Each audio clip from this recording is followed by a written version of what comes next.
Wait, stop. That's the one.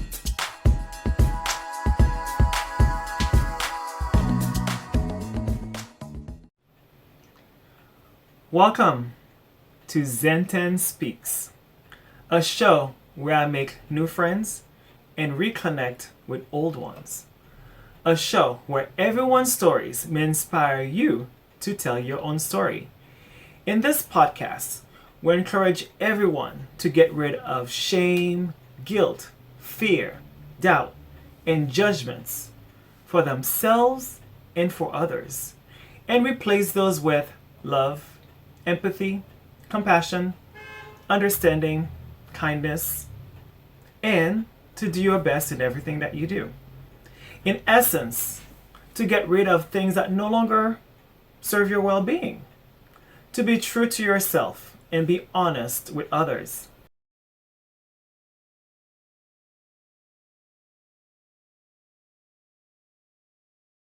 So, you've mentioned to me that you had depression. Were you ever on medication or were you having God heal you or anything?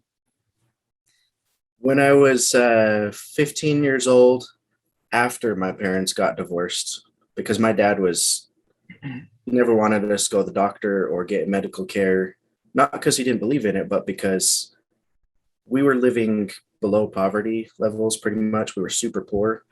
He felt like we couldn't afford things like that. And so we would just not even go to the doctor very much because he didn't want to have to pay for it. So I had to wait till after my parents got divorced. When I was 15, I was officially diagnosed with clinical depression and social anxiety, and I did get prescription antidepressants, anti-anxiety, and I've been on them most of my life since then. I'm currently still on medications, different ones from back then, but I'm still on medication for that.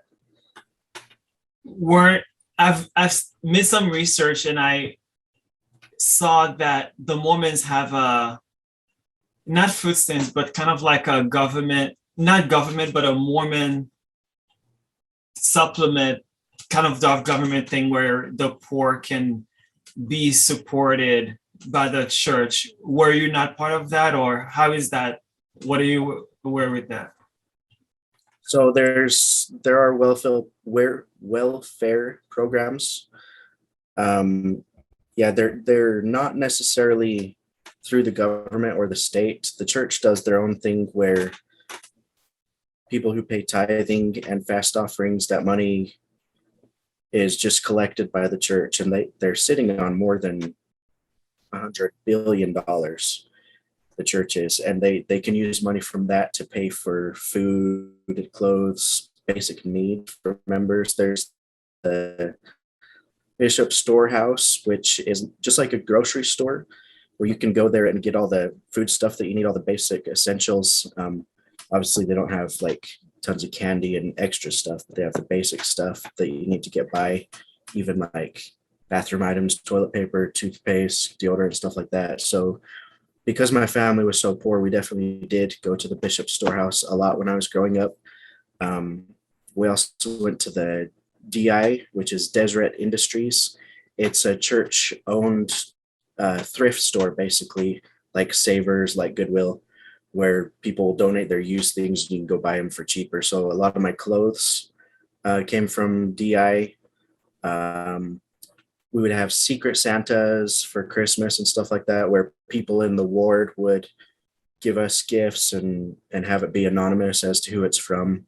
So we did get some kind of assistance, a little bit to help. It was enough to help us get by, but we still definitely struggled financially throughout my whole childhood. Because I know in some religion, well, to my knowledge, in some religion, example with the Orthodox Jews, it's not promoted to be poor. One needs to be having entrepreneur leadership or doing something, or the community needs to get together to help each other out so they don't have a poor mindset or even have a poor lifestyle. So I guess does a Mormon promote the same, or they just don't care as much? they they talk about helping other people out in that are in need, but it's more just talk, because there's definitely like wealthy people and there's definitely really poor people, and some of the poorest people are still expected to pay tithing no matter how poor they are. They're still expected to pay tithing. And there has even been talks where one of the people at conferences said, if you have to choose between paying tithing or buying food, pay tithing. If you have to choose between paying utilities or tithing, pay tithing. So they talk about helping people out, but it's not super enforced. It's just a matter of luck, really. And there were times where my family definitely did get some help, but there were other times where we didn't so much, and we were definitely struggling. Oh, interesting. Because in Jehovah's Witness, I'm not sure how that is communicated because I was young and I didn't know so much. But I know they teach to saying that if you are a man of God, you're not supposed to have a poor mentality, basically. And you're supposed to not be wealthy, but be living above your normal life kind of a thing and not be poor. And my parents worked hard and they were not, I wouldn't consider them poor, but they weren't middle class or wealthy either because of the religions teaching you if you're poor, then that means you don't believe in God kind of a thing, because Oh, wow. no people of God should be poor. And Right. from what I've heard, it's the same with the Orthodox Jews. They teach them kind of like the same, kind of like Old Testament thing. Like you can be poor if you're serving God, kind of a thing. So, and I've seen a lot of the photos with the Mormons on Facebook. It's all beautiful family, beautiful photos, family photos, and they look awesome, and beautiful homes and cars. And so they totally look middle class, and and they can afford to send their kids to missionaries. So I thought, yeah, so that's very interesting. Right. I mean, they teach self-reliance, they encourage self-reliance, but they discourage any help from the government or the state. They more or less provide their own welfare system that they want people to depend on the church when they need help and not on the government or state. Um, and they do encourage people to seek education. In fact, they teach that it's bad to have any debt unless it's debt for school. But at the same time, they teach you to get married young. It's like how you're supposed to get married and go to school. But there definitely is a lot of middle class, upper class, and you've probably noticed that the prophet and the apostles, they're all these super rich old guys that have Right. 2 or 3 houses, nice cars, all their expenses are paid. I really quick talking about finances. I just want to make this known to people who don't already know. There's a common misconception that leaders of the LDS Mormon Church are not paid, because you know how there's like preachers and pastors of other religions that do get paid, like it's their job. So while it's true in the Mormon Church that the teachers of the classes, the bishops, the stake presidents, they don't get paid. They're just volunteer. Well, they're not. They don't volunteer either. They get called. Will you do this calling? And you feel like you have to accept it. So they don't even. It's not like, hey, I want to do it. But anyway, they're not paid. But the general authorities, which is the 70 I had mentioned earlier, the group of 70, the mission presidents, which are the men that are in charge of groups of missionaries, and then the 12 apostles and the prophet and his counselors, they do get paid. They get paid 6-figure incomes. It's more than $120,000 a year. It's a salary, but it's called a stipend. It's not called a salary, but it is a salary. It's called a stipend. They get insurance, they get cars, travel expenses, houses, everything is paid for them, and they even get a $1 million bonus when they first get called to their position to pay off any debts that they might have. And their kids and sometimes even grandkids get free tuition to BYU or the other LDS church schools. So the higher ups, they're paid for sure. They're paid. What is BYU? Because I've seen it on the groups. People talk about it sometimes. It's a regular university, college university. It's Brigham Young University. So Brigham Young was the second prophet of the church. He's the one that brought the Mormons to Utah and started Utah. Right.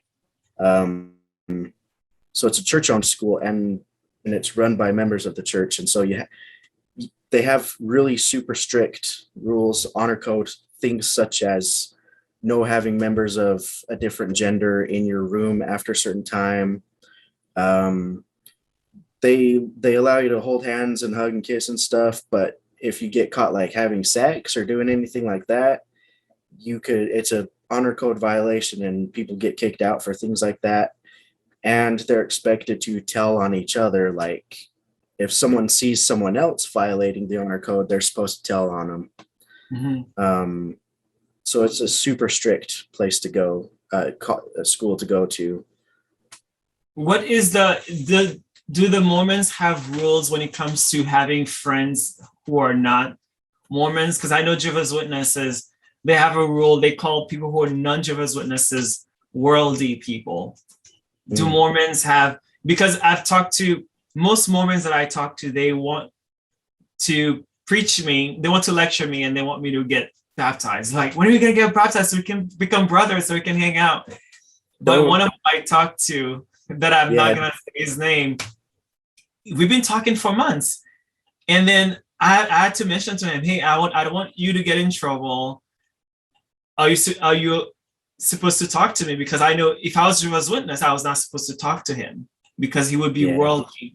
And he said it's okay because his thing is between him and God and not between him and church. And so I kind of feel like maybe he might be one of those dropouts because we're talking and the things that he says sometimes I'm like, that doesn't sound too churchy, but I'm not Mormon, so I don't know. So is there rules to when it comes to talking to people who are non-Mormons?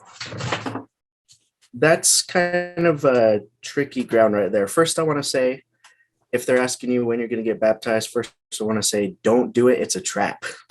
It's a trap.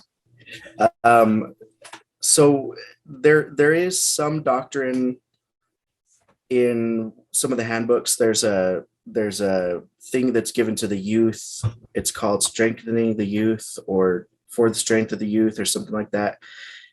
In there it says you should be friends with people who share your same morals or values. So that wording doesn't specifically say you can only be friends with other Mormons, but I guess what it comes down to is how people interpret it.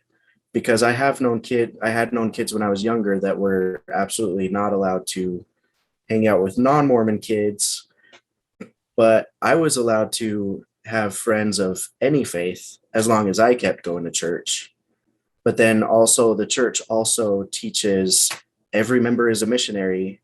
And so that's why like your friends are trying to get you to be baptized, because they feel like anyone who's not Mormon, they want to bring them to the church and get them to join the church.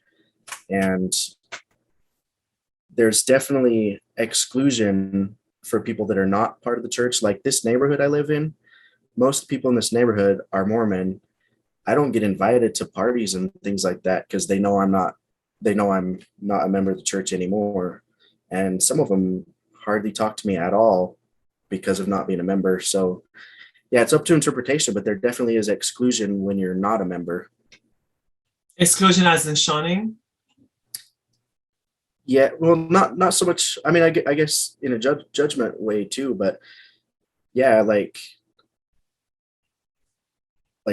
people, if they see me outside, it seems like sometimes they don't want to talk to me because they think maybe I'm a bad influence or I'm lost or dangerous or scary or broken or dark or evil or whatever for having left the church. Mm-hmm. So but the church doesn't have an official thing where they say absolutely do not talk to non-Mormons. They never did that, but it just tends to happen. Right. Well, Jehovah's Witnesses, they do have a thing where they call you to shun people and basically act as if they died, kind of thing. Yeah. Okay. Interesting. So, did the church know about your father's abuse ever? Shortly after my parents got divorced, he did get called to a disciplinary council, which is where they found out about some of the things that had been going on, found out about some of the abuse, but they never tried to get police or law enforcement involved. So he never got any charges, never did jail time. He should have, but he didn't. He got excommunicated from the church for things like for child abuse, but I don't think they even knew about the sexual abuse that he did to my sisters, but they were at least aware of the child abuse, and that was enough to get him excommunicated. But yeah, no law enforcement ever got involved. So, what is the rule? Because Jehovah's Witnesses, it's hard to have that happen, especially to a man.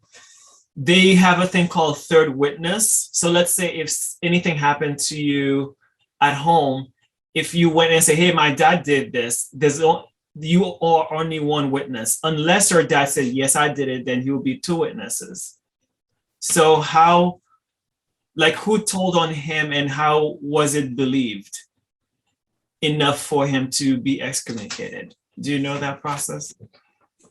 I don't know the exact process, how it happened with him. I'm sure, I mean, a couple of the bishops were aware of the physical abuse when it was going on, because there were a couple times where my dad and my oldest brother would get to arguments and it would start getting physical, and my dad even called the police on my brother a few times.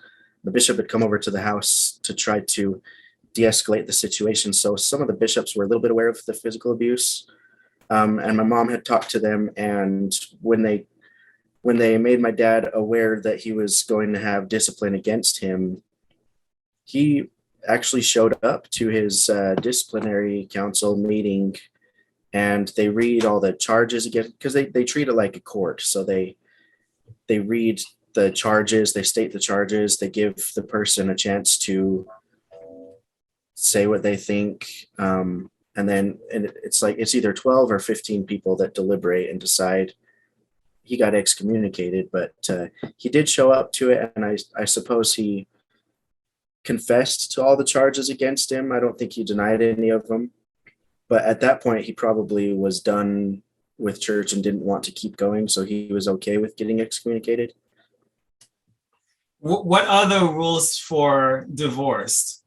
Like, how did your parents got divorced? For Jehovah's Witnesses, it needs to be you had to have sex outside the marriage. What is that? Fornication or adultery? What word is that one? Adultery. Adultery, yeah. That's the only grounds. The other grounds for separation can be a physical or whatever abuse, but it cannot be divorce. What are the grounds for divorce in Mormonism? Do you know? I mean, they can get divorced for whatever reason, but there's like legally divorced, but there's the temple marriage. When they get married in the temple, there's still the legal side of it. Like, you'll have an actual marriage certificate showing that you're legally married. And then the religious part of it is the belief that you're sealed to your spouse for all of eternity. There are more strict requirements to get a temple sealing canceled, like what's called a temple divorce. So even if people get legally divorced, where they're just divorced, as far as the church is concerned, those people could still be sealed to each other for eternity if they don't get their temple divorce. And I don't know which things are required for a temple divorce, but I do know that in most cases, a woman cannot get her temple sealing, her temple marriage canceled, a temple divorce, without consent or permission from the man. So that's another sexist thing. And the men can be sealed to more than one woman, not meaning actually married to and living with more than one woman, but they can be sealed to more than one woman, which means according to their teaching in the afterlife, they will be polygamists that have lots of wives.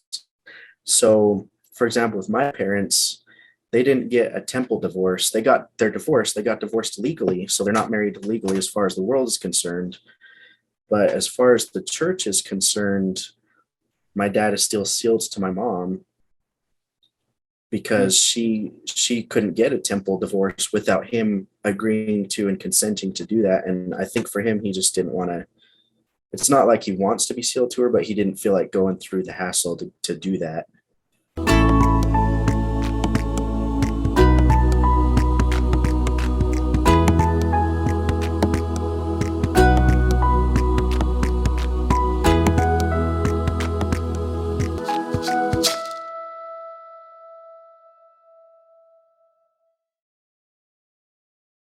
Okay, that kind of makes sense too, because if the belief is you're going to be perfect anyway, so why unseal it?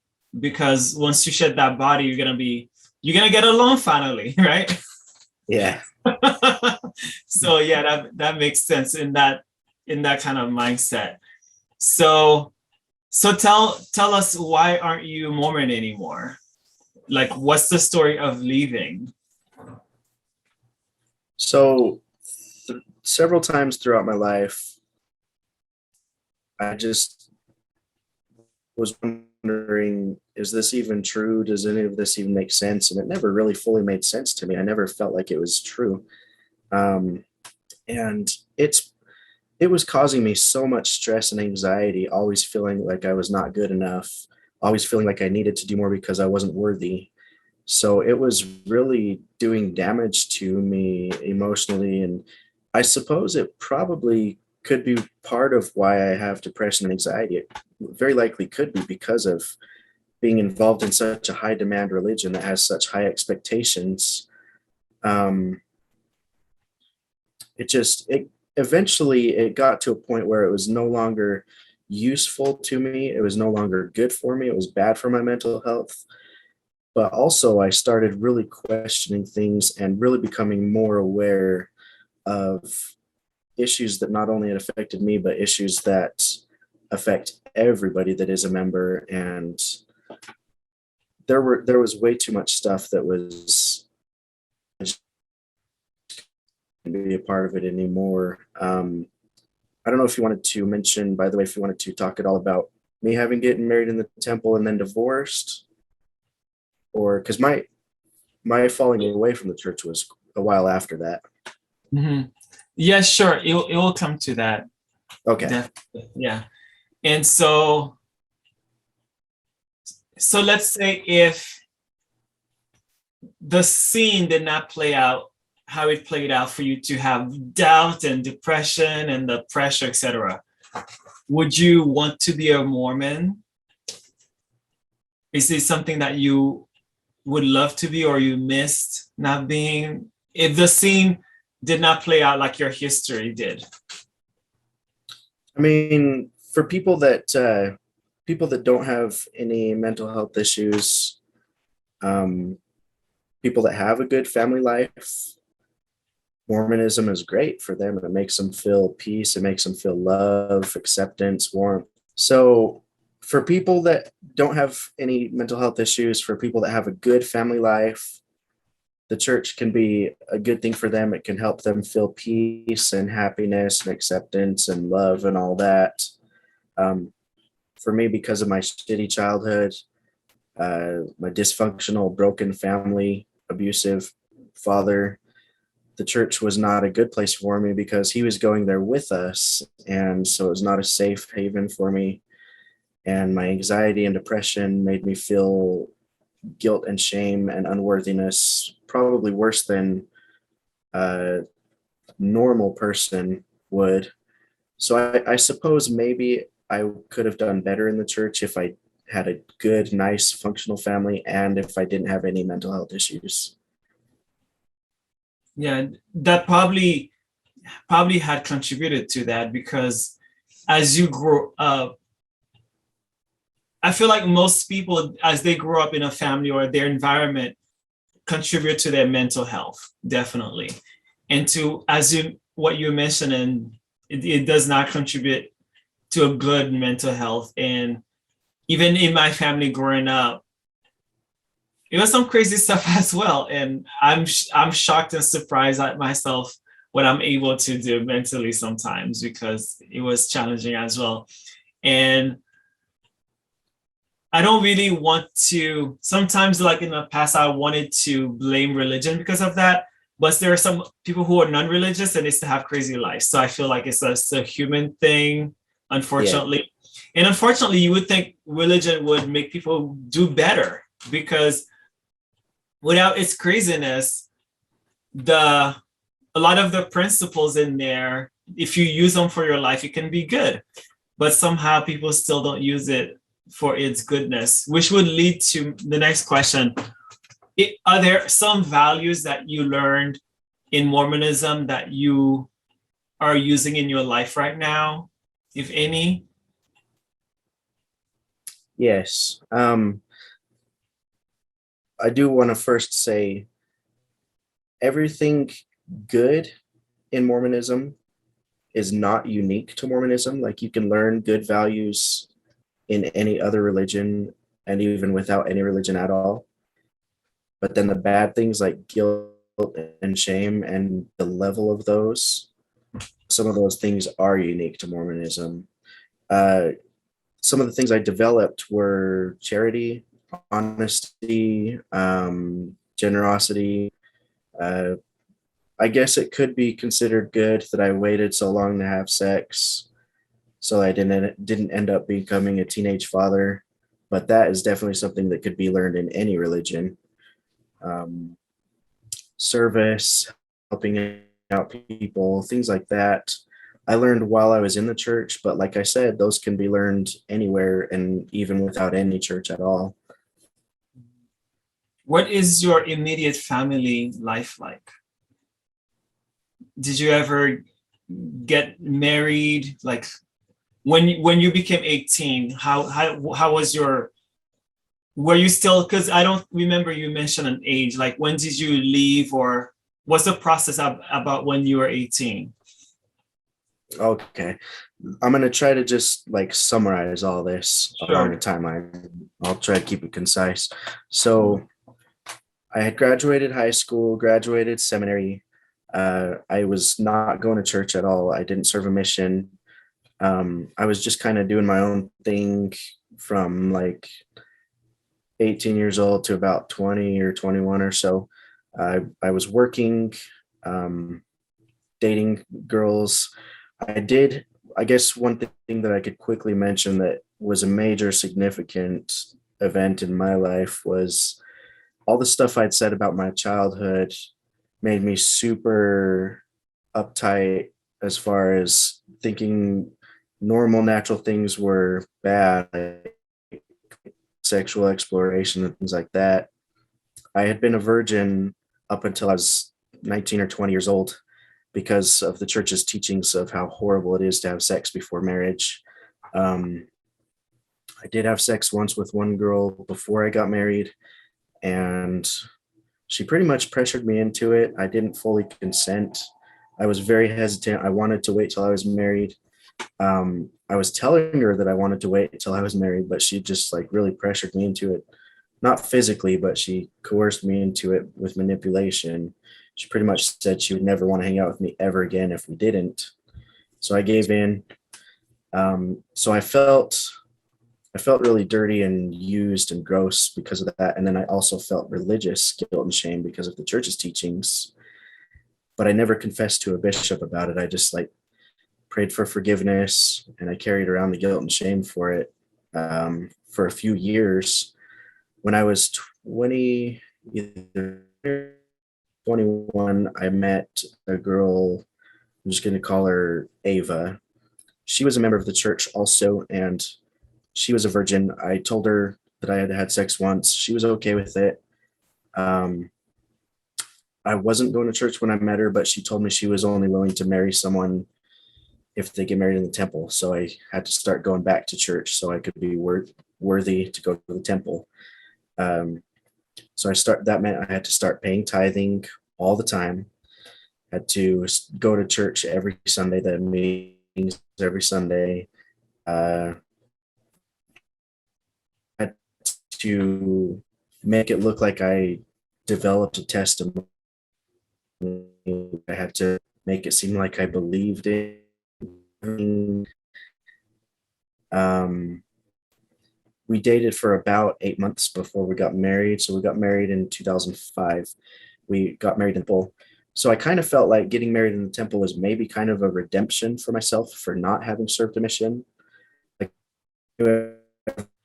so disappointed in me for not going on a mission. And so then I got married in the temple. That's another ultimate goal for all Mormons is temple marriage. Because I did that, I felt like it was kind of redemption for myself. And up until that point, the time I had sex with the temple, had the temple marriage, and it was weird. I'll just say, I'm not going to go into a lot of detail, but a lot of people feel traumatized with what goes on in the temple. I didn't feel traumatized, luckily, but it was definitely really weird for me.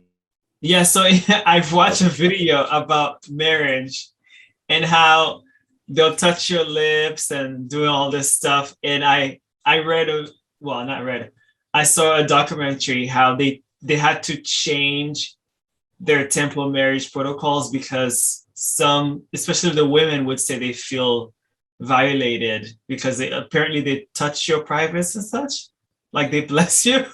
Or in the past, they probably have done that. Maybe they changed it. Yeah. In the early 1900s and late 1800s, when it all started, you used to have to get fully naked, get in a bathtub. They would wash you with water and oil, but you do it fully naked in a bathtub. That was in the early 1900s. There's a picture, if you Google online, temple ritual cleaning, washing and anointing, 1900s, somewhere it'll show a picture of the actual bathtub. And it's changed over time. Like they've cut out a lot of stuff. At some point, they were using oil where they would touch you like somewhere on your chest, somewhere on your thigh, on your forehead, and like 5 different spots.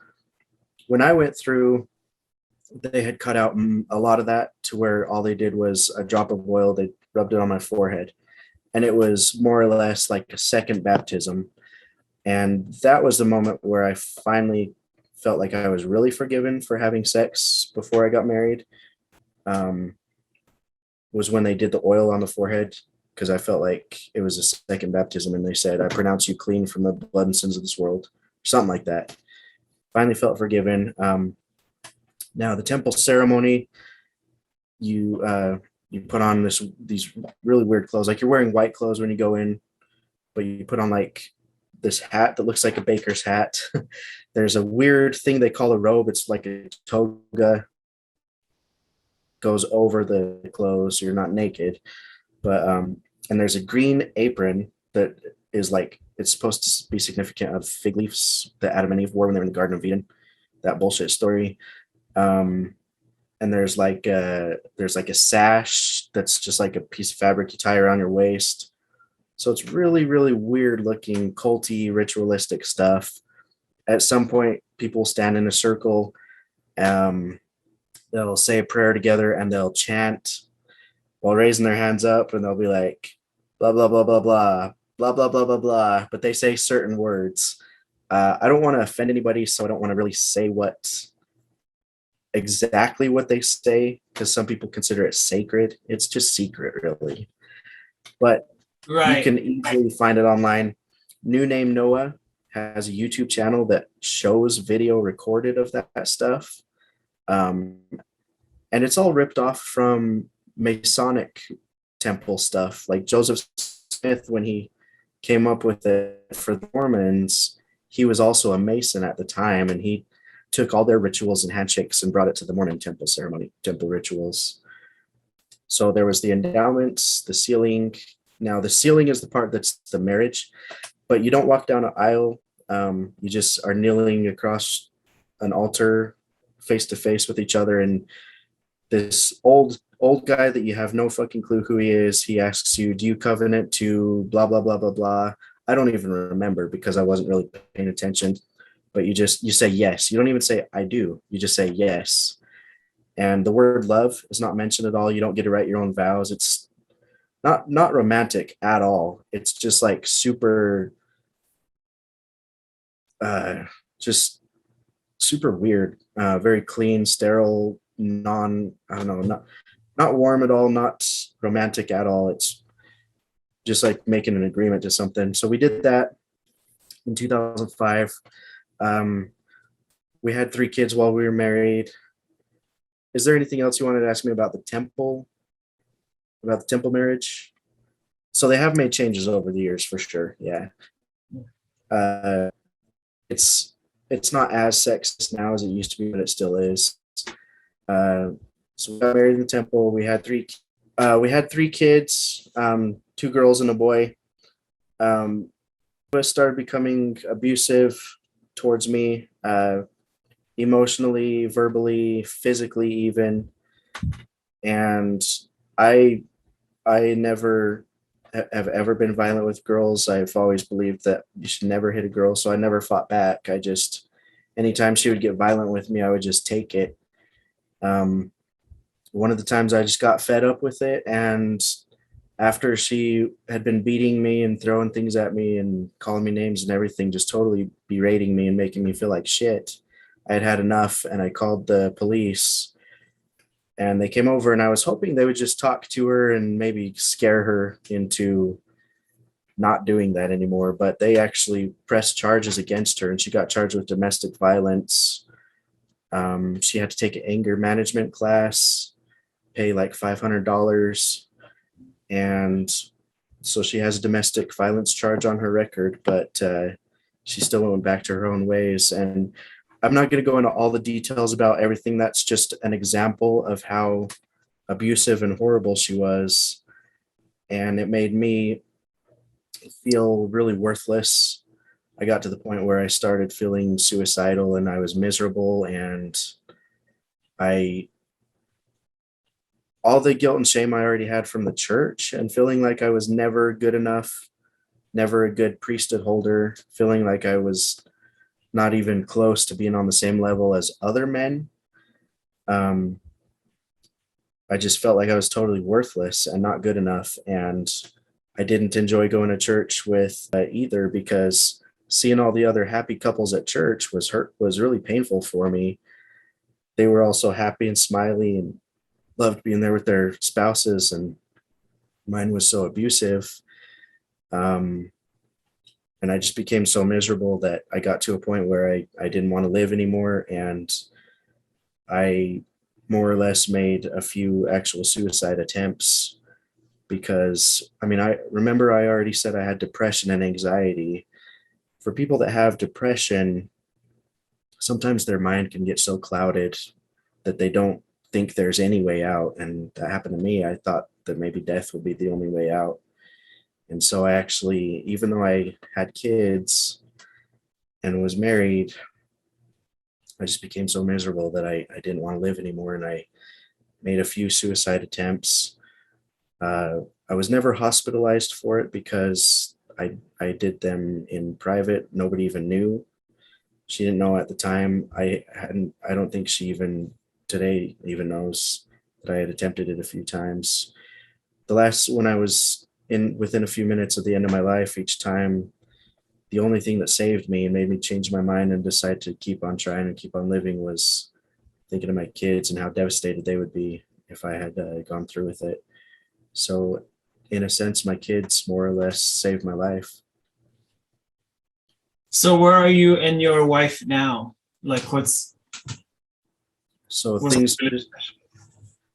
just never, like, we tried counseling, we tried marriage counseling, we talked to a bishop, we went to LDS counselors through LDS Family Services, and all of that was totally useless. The counselors and therapists through LDS Family Services, they are licensed, but because they're members of the church, their primary goal is to get people to keep believing in God, things like that. So they were telling us things like, oh, you just need to pray together, you need to read the scriptures together, go to church together. And one of them drew a triangle, and he's like, God's at the top, you're over here, she's over here. The more you both work toward God, you'll come closer together. And I'm like, when she's treating me like shit and she's so abusive, I don't want to do anything with her. So all the LDS counselors were useless. We kept trying to make things better. Things were just kept getting worse. She continued being abusive even after having the domestic violence charge. And the thing that finally got us to realize nothing was going to change was in 2014. She actually cheated on me. I don't know the details of what she did, but she was gone with another man for more than 3 hours behind my back, lied about it. And that was the one thing that got me to realize she was never going to change for the better. So we agreed to divorce. We got separated in 2014 in October, and we filed for divorce in 2015, and it was finalized in March 2015. And at that point, I still believed like the core teachings of the church, but I was mostly inactive. But I was still, for example, I was still keeping the word of wisdom, meaning no drinking, no smoking, no alcohol.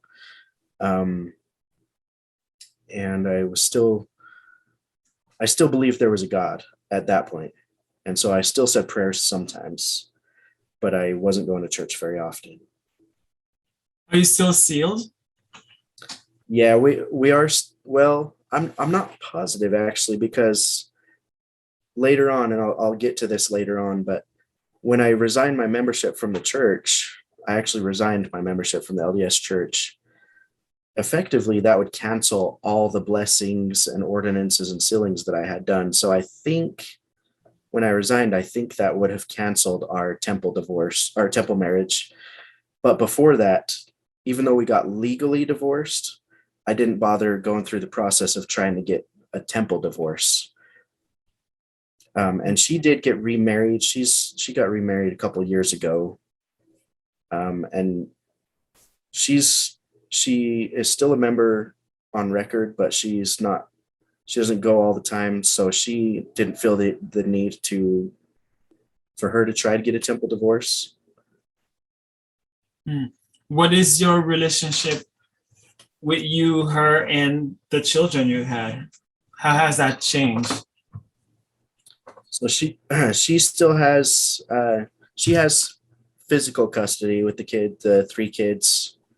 I have visitation, so they live with her, and they come to visit me one night a week and every other weekend. And we both have legal custody, so we can equally make decisions for the kids, but they do live with her. I pay child support, and she's remarried, so the kids have a stepdad too. But I'm definitely still a big part of their life. I know they love me. I love them, and I make sure to stay a big part of their lives. What is your relationship with the stepdad, if any? I get along with him okay. Like, I know it sounds like she was a horrible person because the way she was with me, but she's gotten better. She's calmed down a bit. She seems like she's more calm and nicer now, and he seems like a nice enough guy. I trust him with the kids. He doesn't seem dangerous or bad or anything, and we're able to be civil. Me and him and my ex-wife, we're all civil with each other. I'm definitely not like buddy with any of them, but we're able to communicate just fine without any problems. Cool. So do you have the prospect of getting married again, or are you married now? Or so after we got divorced in 2015, I got into another relationship with and we were together for about 4 years. but we never got legally married. My outlook on marriage now, like I'm willing to get in a relationship again, but to be honest, I don't see the need for an actual marriage, like a marriage certificate. It's just a piece of paper. I'd be fine committing to another relationship and living with someone again. I just don't see the need for an actual marriage anymore. But I was with Jenny for about 4 years, and we had I had another kid while I was with her. I don't know how much you want to get into that. Feel free to ask me anything about that. Jenny had never had kids before.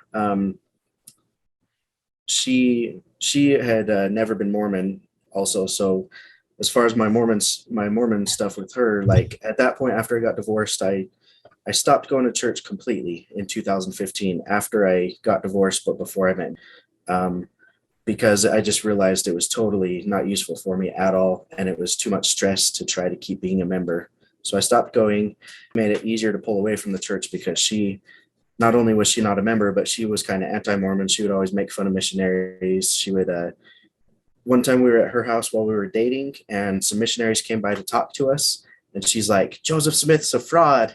And I didn't know what she was talking about because I didn't know the history of the church. I didn't know the truth about Joseph Smith. I just thought it was weird, but it made it easier to pull away from the church. And I was realizing just how happier I was without it.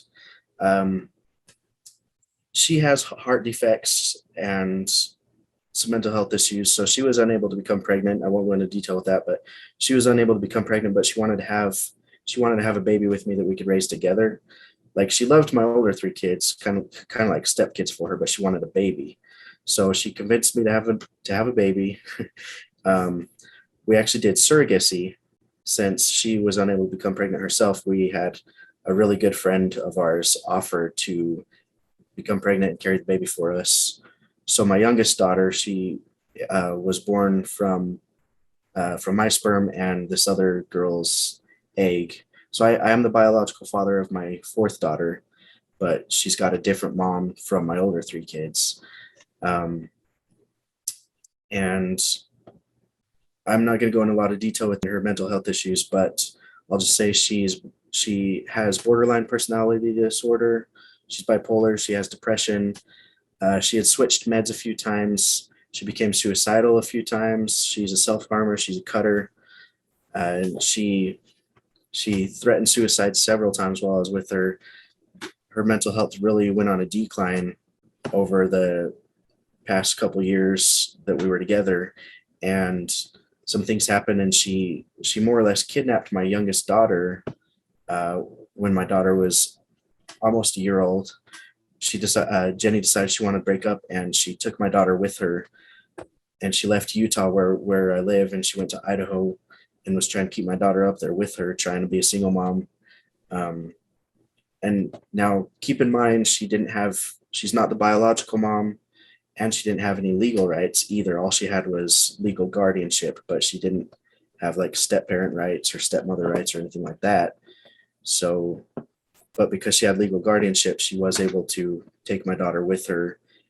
And as far as the law was concerned, it wasn't kidnapping since she had legal guardianship, but it pretty much was because I didn't know if or when I was going to get to see my daughter again.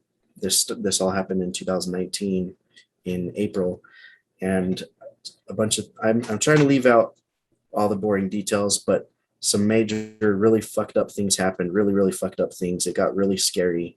Like I literally thought I would never see my daughter again because I was just doing all this crazy shit. She was suicidal and making all these threats and everything. And I had to have papers served to her. We had to go to court, and I had to have her legal guardianship removed.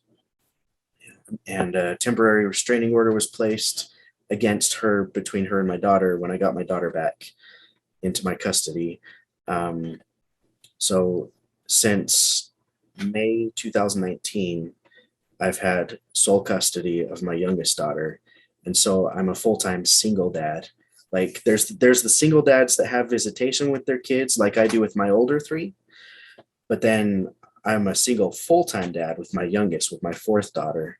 And I've been raising her on my own since May 2019. She's 3 years old now. She'll be 4 next year in May. So the mother is not in the picture.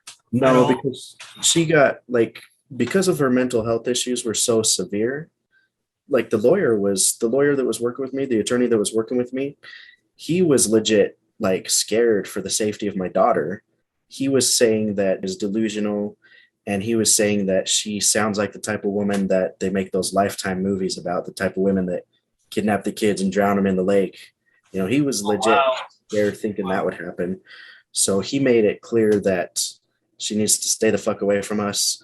On the papers that we had in court, the official thing against said has caused and will continue to cause irreparable harm if my daughter's in her custody. So that ordered her to give up the legal guardianship, and a temporary restraining order was put in place against her. So she had to stay away from me and my daughter. And I haven't heard from her or seen her or anything since May 2019.